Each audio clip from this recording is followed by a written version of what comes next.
আমরা অত্যন্ত দুঃখের সাথে, অত্যন্ত কষ্টের সাথে, অত্যন্ত বেদনাহতভাবে, অত্যন্ত রক্তাক্ত হৃদয়ে আপনাদের কাছে বলতে চাই, যেভাবে, যে প্রক্রিয়ায়, যে কারণে, যে নৃশংসতার মধ্য দিয়ে আমরা আমাদের সহকর্মীকে হারিয়েছি, সাইফুল ইসলাম আলিফকে হত্যাকাণ্ডের শিকার হতে হয়েছে, আমরা বাংলাদেশে এ ধরনের কোনো ঘটনার পুনরাবৃত্তি চাই না। 5ই আগস্টে বাংলাদেশের ছাত্র জনতা বাংলাদেশের মানুষের জাতীয় জীবনে দ্বিতীয় মুক্তিযুদ্ধ এনে দিয়েছেন। বাংলাদেশের মানুষকে ফ্যাসিস্ট মুক্ত করেছেন। বাংলাদেশের মানুষকে ন্যায় বিচারের দ্বার উন্মোচন করে দিয়েছেন। আপনারা জানেন, বিগত 15 বছর সময়ে বাংলাদেশে প্রায় 700-র মতো মানুষ গুমের শিকার হয়েছিলেন। 4000-এর উপরে মানুষ বিনা বিচারে হত্যাকাণ্ডের শিকার হয়েছেন আইন শৃঙ্খলা রক্ষাকারী বাহিনীর হাতে। আপনারা জানেন, শুধুমাত্র বিএনপির তথ্য মতে বিএনপির 60 লক্ষ মানুষের বিরুদ্ধে মিথ্যা মামলা দায়ের করা হয়েছে, গায়েবী মামলা দায়ের করা হয়েছে। অন্যান্য রাজনৈতিক দল তো আছে। এখানে কাস্টোডিয়াল ডেথ হয়েছে। কার্টুনিস্ট কিশোর কিভাবে হত্যা হয়েছে আপনারা সাংবাদিকরা জানেন। এখানে 60 লক্ষের উপরে যে মানুষ মিথ্যা গায়েবী মামলার আসামি হয়েছে, তার অধিকাংশ মামলা ফাইল করা হয়েছিল আইন শৃঙ্খলা রক্ষাকারী বাহিনী বাদী হয়ে পড়েছিলেন। আমরা সেই দুঃসময় পার করে এসেছি। আমরা যে দুঃসময় পার করে এসেছি, সেই দুঃসময়ের মুখোমুখি আমরা আর হতে চাই না বলেই বাংলাদেশের মানুষ আবার ঐক্যবদ্ধ হচ্ছে। আপনারা দেখেছেন, ইতিমধ্যে বাংলাদেশে একটি সাম্প্রদায়িক সম্প্রীতির যে বন্ধন, সেই বন্ধনকে প্রশ্নবিদ্ধ করার জন্য একটি বিশেষ গোষ্ঠী, বিশেষ মহল, বিশেষ কর্নার, বিশেষ দেশ একটি প্রোপাগান্ডা শুরু করেছেন। বাংলাদেশে সংখ্যালঘু নির্যাতন হচ্ছে। আজকে আসার সময় আমার গাড়িতে ছিলেন বাবু সুব্রত রায় চৌধুরী। উনি একটা সাংবাদিককে সাক্ষাৎকার দিলেন। উনি বললেন, বাংলাদেশে কোনো সাম্প্রদায়িক দাঙ্গা নাই, বাংলাদেশে কোনো সাম্প্রদায়িক অসম্প্রীতি নাই, বাংলাদেশে কোনো সাম্প্রদায়িক সংঘাত নাই। যেটুকু হয়েছে এইগুলো একটি বিশেষ কর্নার দ্বারা হচ্ছে।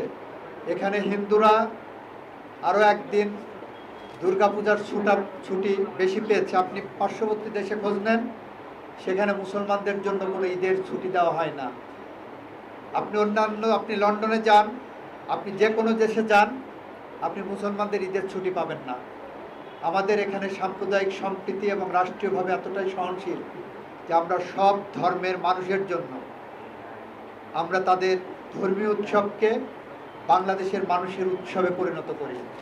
দুর্গাপূজা ধর্মীয়ভাবে পালিত হলেও এটা বাংলাদেশের মানুষের উৎসবে পরিণত হয়। বিজু উৎসব আপনার পাহাড়ি জনগোষ্ঠীর উৎসব হলেও ওখানে পাহাড়ি বাঙালি সবার উৎসবে পরিণত হয়। ঈদ বাংলাদেশের মুসলমানদের উৎসব হলেও এখানে বাংলাদেশের সকল মানুষের জন্য ঈদের ছুটি উপভোগ করে তোলা হয়, উৎসবে পরিণত করা হয়। আমরা এমন একটি দেশ আমরা চেয়েছি। দেশে এখনও আজানের সময় মন্দিরের ঘণ্টা বাজা থেমে যায়, মন্দিরের ঘণ্টা বাজার সময় আজান হয় না। আমরা সেই রকম একটি সমাজ আমরা চাই এবং চেয়েছি। আমাদের বৈষম্য বিরোধী ছাত্র আন্দোলনের নেতা একটি প্রশ্ন করেছেন যে মিথ্যা মামলা হচ্ছে। হ্যাঁ, মিথ্যা মামলা হচ্ছে, এটা আমরাও অনুধাবন করছি।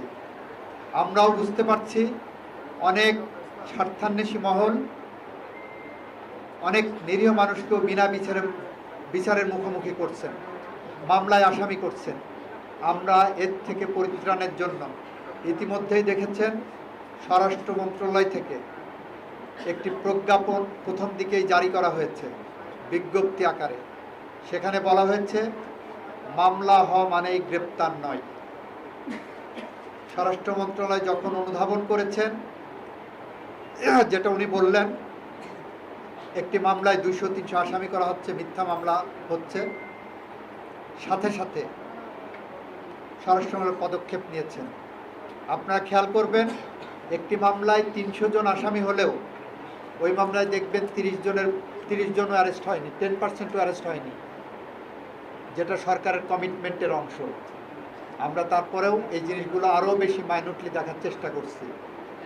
গত আমলের থেকে এই আমলে মিথ্যা মামলার পার্থক্যের জায়গাটা হলো, গত আমলে মিথ্যা এবং গায়েবী মামলা দায়ের করেছেন পুলিশ বাদী হয়ে, মৃত ব্যক্তির বিরুদ্ধে আসামি করেছেন, পঙ্গুর বিরুদ্ধে বোম ছোড়ার মামলা করেছেন, যার 2 হাত নাই, যিনি হজে আছেন তার বিরুদ্ধে মামলা হয়েছে, এটা পুলিশ বাদী হয়েছে।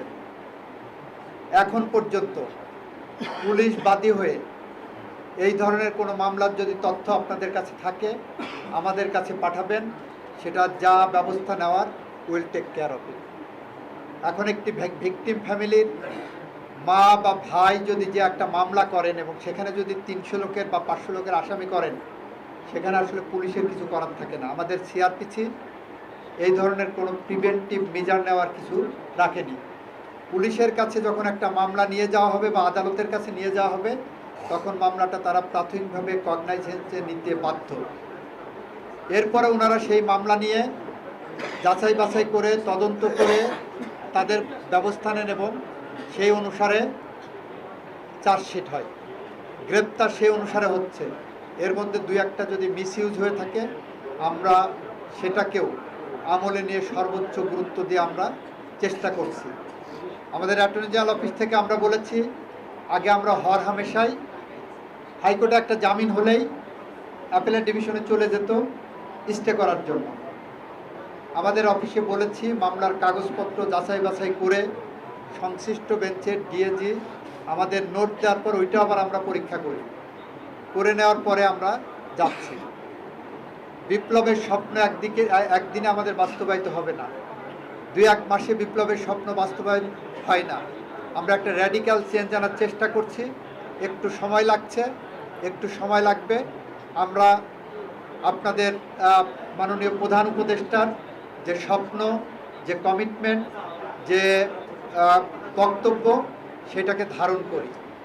সেই ধারণ করেই আমরা আগামী দিনে এগিয়ে যাব এবং সমস্ত অন্যায় অবিচারের পথ রুদ্ধ করে আমরা ন্যায় বিচারের দ্বার উন্মোচন করব। আপনার ট্রাইব্যুনালের কথা বলেছেন, এই মামলাগুলোর একটা অংশ ট্রাইব্যুনালে ছাঁকনি হয়ে ট্রাইব্যুনালে চলে যাচ্ছে। যারা মানবতা বিরোধী অপরাধের সাথে জড়িত, যারা গণহত্যার সাথে জড়িত, তাদের মামলাগুলো ইতিমধ্যেই আন্তর্জাতিক অপরাধ ট্রাইব্যুনালের কাছে চলে গেছে। সেখানে কিন্তু সাধারণ মানুষ কেউ নাই। সেখানের যে তালিকা আছে, সেই তালিকায় যাচাই বাছাই করে যাদের বিরুদ্ধে সুনির্দিষ্ট অভিযোগ আছে, শুধুমাত্র তারাই সেখানে আসামি হচ্ছে। আর এর বাইরে যারা, এইটা পুলিশ তদন্ত করে যথাযথভাবে ফাইনাল রিপোর্ট, যারা নির্দোষ তারা ফাইনাল রিপোর্ট দেবেন বলে আমরা প্রতিশ্রুতিবদ্ধ। এরপরে এই মামলাগুলো যখন বিচারে যাবে, কোনোটা দ্রুত বিচার ট্রাইব্যুনালে যাবে, কোনোটা নর্মাল আদালতে যাবে, সেইটা পলিসি লেভেলে আমরা সিদ্ধান্ত নেব কোনটা দ্রুত বিচারে যাওয়ার মতো, কোনটা নর্মাল আদালতে যাওয়ার মতো। আশা করি এখানে ভয় পাওয়ার কিছু নাই, আপনারা আশ্বস্ত থাকতে পারেন, আপনারা আশ্বস্ত করতে পারেন। আমরা ন্যায় বিচারের দ্বার কখনো রুদ্ধ করব না। ন্যায় বিচারের দ্বার, মানবাধিকারের দ্বার, মৌলিক অধিকারের দ্বার আমরা সব সময় উন্মুক্ত রাখব।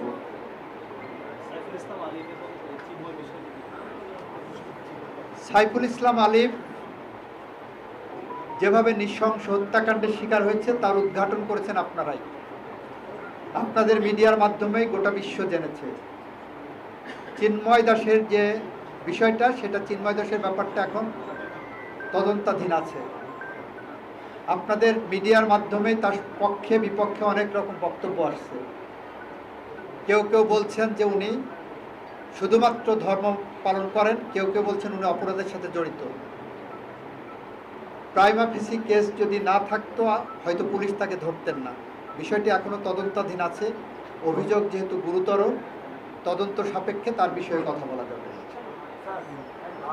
বিগত সময়ে 15-16 বছর এই প্রেস ক্লাবটা ফেসিবাদের দোসরদের দখলে ছিল, কিন্তু 5ই আগস্টের পর আমরা 3 মাস পর আমরা এই প্রেস ক্লাবটা উদ্ধার করতে পেরেছি। সেখানে এখানকার যারা আওয়ামী বিরোধী এবং যারা ন্যায়ের সাথে এবং অবজেক্টিভ নিউজ করে এবং ফেসিবাদের সাথে তাদের সম্পৃক্ততা ছিল না, ছাত্ররা মিলে আমরা ফেসিবাদের দোষরদেরকে এখান থেকে উৎখাত করেছি।